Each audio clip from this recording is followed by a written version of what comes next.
Hello, hello, j'espère que vous allez bien par la grâce de Dieu. Donc, en vrai, j'étais en train de rentrer chez moi. Et alors que j'allais prendre le volant, je sens que je vais faire une vidéo. Ok.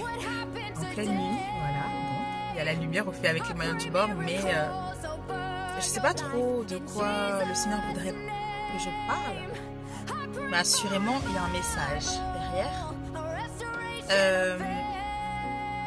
Vous savez, le Dieu que nous servons, il est El Shaddai, il est Elohim, il est le Dieu tout-puissant, vivant et vrai.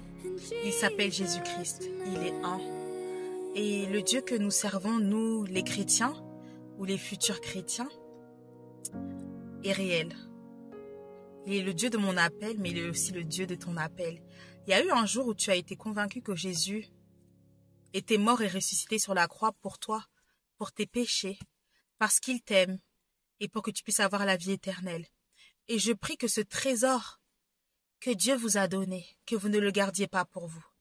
Nous devons diffuser la parole de Dieu, nous devons parler de Jésus autour de nous, nous ne devons pas garder ce trésor pour nous seulement. C'est dans le monde en fait qu'on apprend l'égoïsme, l'égocentrisme, l'individualisme. Mais avec Jésus, ce n'est pas je, ce n'est pas moi, mais c'est nous. Nous allons triompher en Christ. Nous allons vaincre. C'est nous, parce que nous sommes un corps et Dieu n'a pas donné son Fils en sacrifice en vain. Gloire à Jésus, il est ressuscité, mais nous-mêmes on sait que ça n'a pas été facile. Ce long chemin de croix, ce calvaire qu'il a vécu, c'était pour que nous puissions être sauvés. Et je prie que si toi tu ne connais pas encore Jésus-Christ, je prie que Dieu puisse toucher ton cœur, que le Saint-Esprit puisse toucher ton cœur et qu'il puisse te convaincre de péché, de justice et de jugement, que tu puisses comprendre qui est Jésus. Il n'y a que le Saint-Esprit qui pourra toucher ton cœur. Nous, en tant que chrétiens, qu'est-ce qu'on fait? On annonce la parole de Dieu. On annonce seulement. Ce n'est pas nous qui sauvons. Ce n'est pas nous qui convainquons. Bref, nous n'allons pas vous convaincre, voilà, comme ça il n'y a pas d'erreur. Nous n'allons pas vous convaincre. Nous sommes juste là pour propager l'amour de Jésus, pour parler de l'évangile. L'évangile, c'est une bonne nouvelle. Et la bonne nouvelle, c'est que Jésus est venu sur cette terre afin que tu puisses avoir la vie éternelle. Parce qu'avant son arrivée, sur cette terre, la colère du Père était sur nous. Hormis concernant le peuple d'Israël qui était le peuple élu de Dieu. Mais nous étions seulement voués à la mort, à la colère de Dieu. Mais Dieu avait un merveilleux plan, celui de donner son Fils unique pour venir mourir sur la croix, pour nous annoncer le royaume des cieux. En quoi est-ce que ça consistait? Pour nous présenter qui est ce Père, qui est le Père, quelle est l'étendue de son amour. Et son amour ultime a été de nous envoyer son Fils, afin qu'il puisse nous parler, mais aussi pour qu'il puisse donner sa vie, en rançon de plusieurs, pour que nous puissions aussi avoir la vie éternelle. Mais la vie éternelle, elle ne commence pas après la mort, elle commence dès que tu donnes ta vie à Jésus, lorsque tu comprends que tu es pécheur et que tu as besoin d'un sauveur, mais aussi d'un Seigneur. Parce que lorsque nous n'avons pas Jésus, on a quand même un maître. Nous, on pense que c'est nous, on maîtrise, tu ne maîtrises rien du tout, sache-le. Dans le monde, c'est soit le bien, soit le mal. Soit Jésus, soit rien. Soit c'est le diable. Et même si on ne s'en rend pas compte.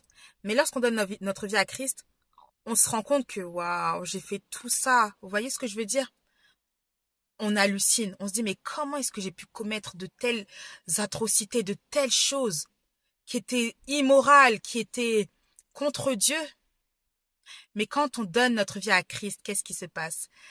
Ce qui est ancien est passé, c'est effacé. Parce qu'il nous pardonne. Et même s'il nous arrive de tomber, on se repent, on demande pardon à Dieu, on avance. Parce qu'il nous pardonne.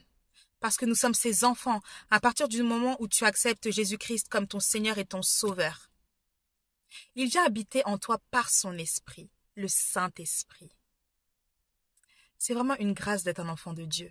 Ce n'est pas une question d'être, pardon, parce que je tiens mal le téléphone. Ce n'est pas une question de dénomination. C'est une question d'amour. L'amour, c'est Jésus.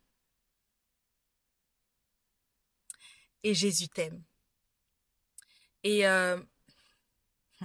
je sens dans mon cœur un amour tellement grand du Père pour ses créatures. Tant qu'on respire, on a la possibilité de faire le bon choix. Après la mort, je suis désolée, c'est terminé. Alors on peut dire que c'est dur, on peut dire que c'est rude, mais le Seigneur dira quoi? Rien qu'en regardant la création, vous auriez dû savoir que Dieu existait.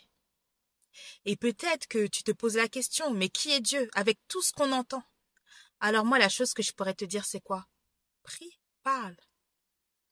Dis, Seigneur, j'ai entendu parler de toi, mais je ne sais pas qui tu es.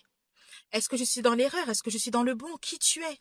Et je peux vous assurer que Dieu se laisse toujours trouver par celui qui le cherche. Dieu ne partage sa gloire avec personne.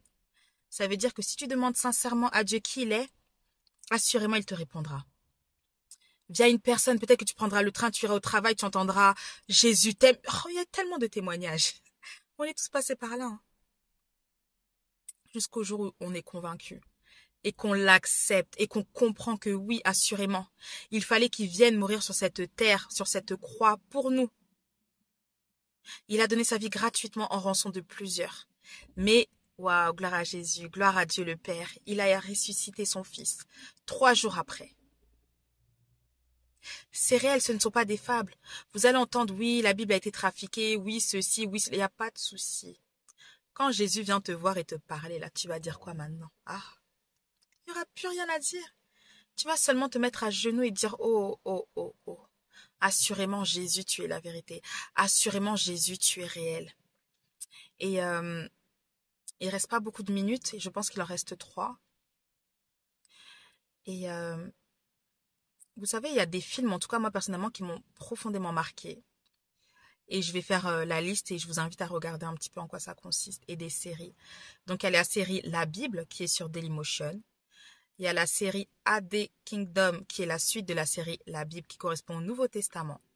Il y a le film War Room qui parle de la puissance de la prière. Moi, ça a chamboulé toute ma vie. Vraiment. Il y a aussi le film sur Netflix Nada à perder. Là, je dis avec l'accent parce qu'une fois on m'a dit ah c'est pas Nada à perder. Oui ok. Qui est un film aussi incroyable. J'essaie de voir combien de temps il reste. Ok ça va. Qui parle justement. Oh là là Nada à perder. Je vous le conseille. Hein, il est sur Netflix le 1 et le 2. Ça parle d'une personne qui a eu l'appel en fait. À un moment donné, un jour il s'est posé la question. Il s'est dit mais qui es-tu Seigneur? Qui es-tu? C'est un film autobiographique. Donc, c'est la véritable histoire d'un pasteur qui est encore en vie parce que moi, je pensais qu'il était plus de ce monde, mais en fait, il l'est. C'est une histoire juste incroyable. À quel point Dieu fait des miracles et des prodiges dans les vies de ses serviteurs, de ses enfants. C'est grâce à Dieu. En fait, c'est à partir du moment où on donne notre vie à Christ, c'est là où on se rend compte que on a une réelle destinée et que Dieu nous appelle vraiment à être la tête et non la queue. Et en fait, quand on donne sa vie à Christ, toutes les cartes, elles sont redistribuées. Mais ce sont les réelles, les vraies, celles qui correspondent à ta destinée. Il y a aussi un film d'animation qui s'appelle Le Voyage du pèlerin, qui est juste incroyable. Incroyable, ça parle de la vie du chrétien vraiment. Des sacrifices, des rencontres, de qui est Dieu, de quelle manière Dieu intervient dans nos vies. Comment est-ce que ça se passe? Je suis désolée. Comment est-ce que ça se passe entre le moment où on accepte Christ comme son Seigneur et son Sauveur et au fur et à mesure où Dieu vraiment se manifeste dans nos vies. Il y a aussi un dessin animé aussi sur Netflix qui s'appelle L'étoile de Noël. Oh là là. Moi au début je voulais pas le regarder. Je dis mais oh les dessins animés Seigneur et tout. Et après il m'a dit fais-moi confiance, regarde-le. À la fin j'avais les larmes aux yeux. Waouh. Incroyable. Ouh, je vous le conseille aussi. Il y a quoi d'autre? Oui aussi sur Netflix Battante. Mais c'est triste. Hein. Moi j'aime pas trop les films tristes. Mais bon c'est un beau film aussi, un beau film chrétien. Sur aussi il y a une chaîne une chaîne internet, un site internet qui s'appelle www.chrétien-tv.com. Là-dessus vous avez beaucoup de films chrétiens. Ah ils sont pas tous chrétiens mais bon voilà. Et j'allais oublier le must du must, Le chemin du pardon, un film incroyable qui présente la Trinité céleste. Oui il y a ça va couper, je vous le conseille.